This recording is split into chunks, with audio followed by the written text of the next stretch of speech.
You know that unsettling feeling when someone you love twists your emotions until you doubt your own reality? Maybe it was a partner who always made everything about themselves, or a friend who drained you with endless drama, or even a parent whose love felt conditional. The scars left behind aren't just in your heart. They shape the way you trust, love, and even see yourself. Lately, more and more people are talking about women who carry traits of narcissism. It's not just a passing observation. It feels like a wave, sweeping through families, friendships, and relationships. The question isn't whether narcissism exists in women. It's why so many people feel like they're encountering it more than ever. Before diving deep, a quick note on Emotional Soulmate, a channel dedicated to understanding narcissism and emotional abuse.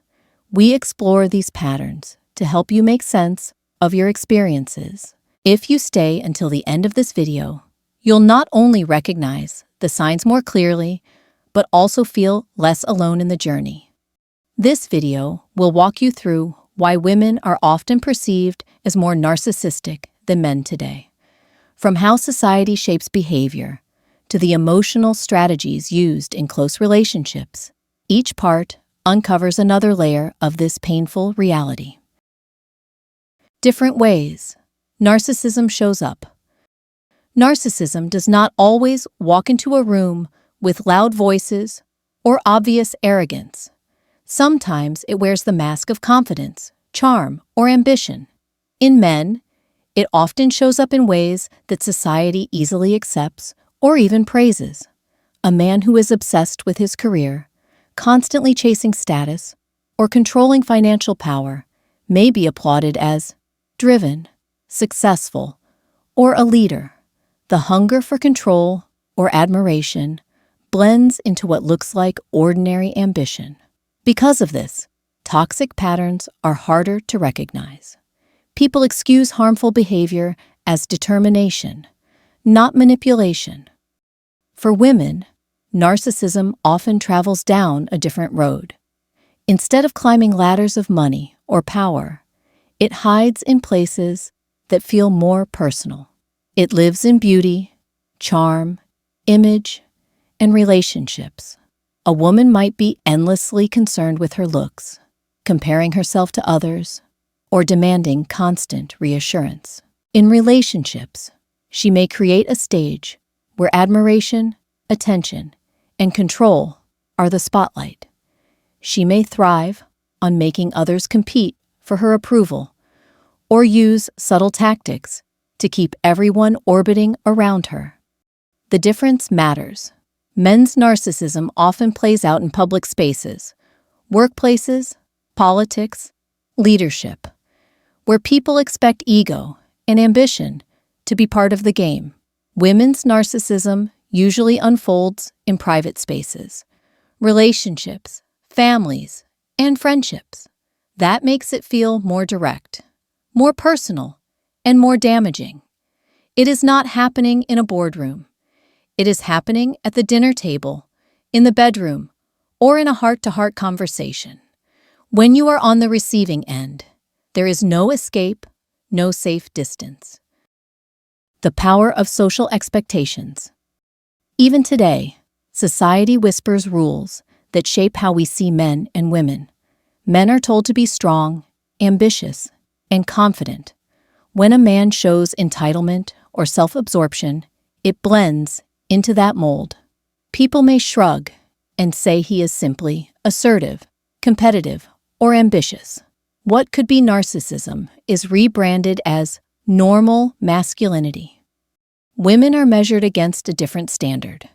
They are still expected to be gentle, nurturing, humble, and selfless. So when a woman breaks that image, when she becomes self-centered, demanding, or manipulative, it shatters expectations. It feels louder, more shocking, and harder to ignore. This is why female narcissism often stands out, even when statistically less common. It is not that women are more narcissistic, but the contrast between what society expects and what is displayed makes their behavior more visible. If a man takes control, people call him confident. If a woman does the same, people see it as aggressive or selfish. That difference in perception makes female narcissism hit harder in people's minds. Emotional manipulation that cuts deeper. Perhaps the most painful part of narcissism in women is not what you see on the surface, but what you feel underneath. The weapon is often emotion. Instead of yelling, threatening, or openly dominating, the manipulation can arrive as tears, silence, guilt, or playing the victim. Think of it as emotional theater. A scene is set, and everyone around is pulled into the performance. Partners, friends, children, or family members end up comforting, apologizing, or sacrificing to restore peace. You know deep down something feels off. But the script keeps pulling you back in. You become a character in someone else's drama, never realizing that the show was written to control you. This form of manipulation is quiet but powerful. It drains your energy and chips away at your sense of self. You begin to doubt your own feelings. Was it really wrong? Or are you being too harsh? Over time, this emotional exhaustion can be more damaging than open conflict because it leaves invisible scars. Unlike a heated argument, which ends when the shouting stops, emotional games echo for years. They shape the way you respond to future relationships and trust. Why the memories stick so strongly. An encounter with a narcissistic man in a workplace might leave you angry or frustrated. It can be annoying or stressful, but often it does not reach the deepest parts of you. You may call him arrogant and move on. But when narcissism comes from someone close, a partner, a mother, a sister, or a best friend, it is different. It feels like betrayal wrapped in affection. The very person you look to for comfort, love, or trust becomes the one who destabilizes you. The wound is not just emotional, it shakes your sense of safety in relationships. This is why the memories linger. It is not just about what was said or done, but about where it came from. Pain from strangers fades. Pain from loved ones becomes part of your story. For many, it reshapes how intimacy is understood.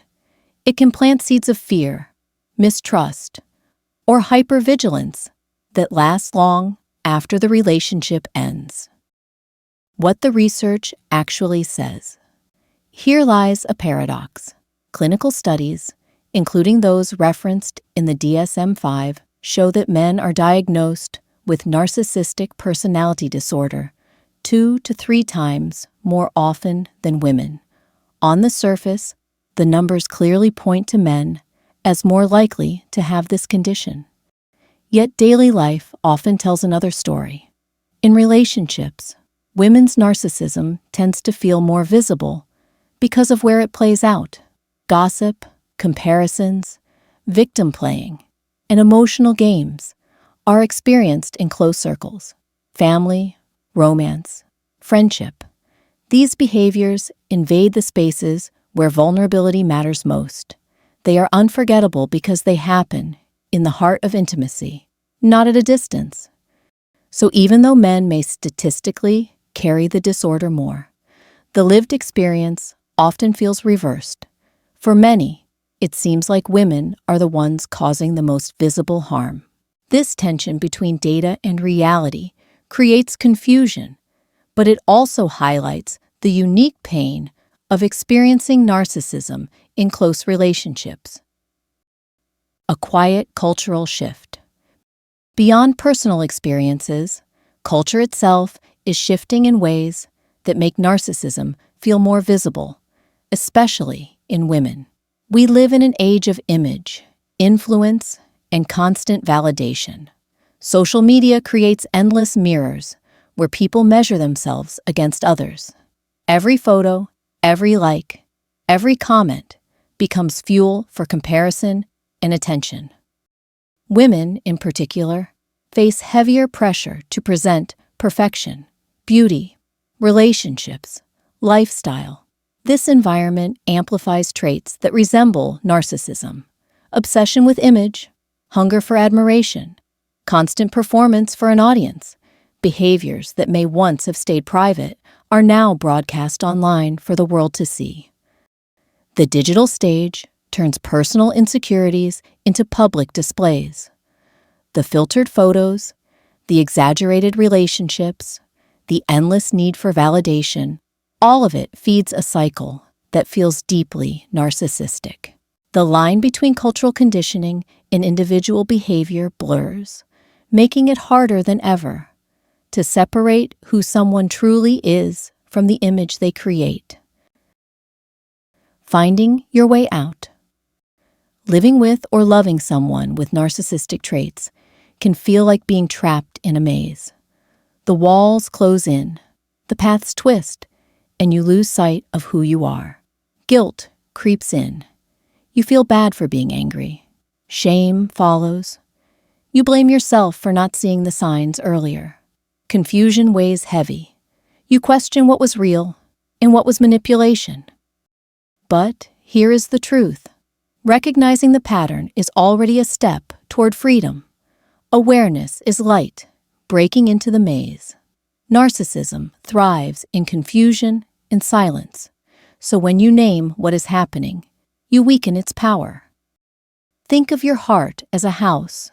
A narcissist may have stormed in, rearranged the furniture, and broken the windows. They may have left you feeling like the home no longer belongs to you, but the foundation, the deepest part of who you are, remains untouched. It is still yours. You can rebuild stronger walls, clearer windows, a front door with locks that only you control.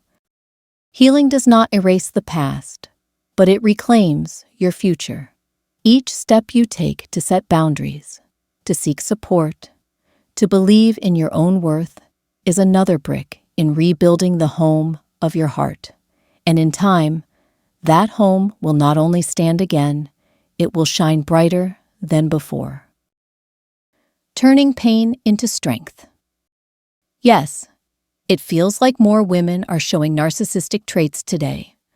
But understanding why, societal expectations, emotional strategies, personal experiences, and cultural shifts gives you the power to see it clearly and protect yourself. Your story doesn't end with the pain. It continues with the strength you build after walking through it. Every scar can become a reminder that you survived, that you are capable of setting boundaries, and that your worth is not defined by someone else's need for control. So, if you've ever felt trapped by the cycle of a narcissistic relationship, let this be a reminder. You are not powerless. You are not alone, and you are far stronger than the manipulation you've endured. Take what resonates here, share your thoughts below, and let others know they're not alone either. Healing begins when silence ends. And as always, because YouTube's algorithm tends to favor videos with strong engagement, if you feel this video has brought you value, a simple like and a quick subscribe would mean so much. It not only helps this message reach more people who need it, but also ensures you will never miss the next video that could make a difference in your journey. Thanks all.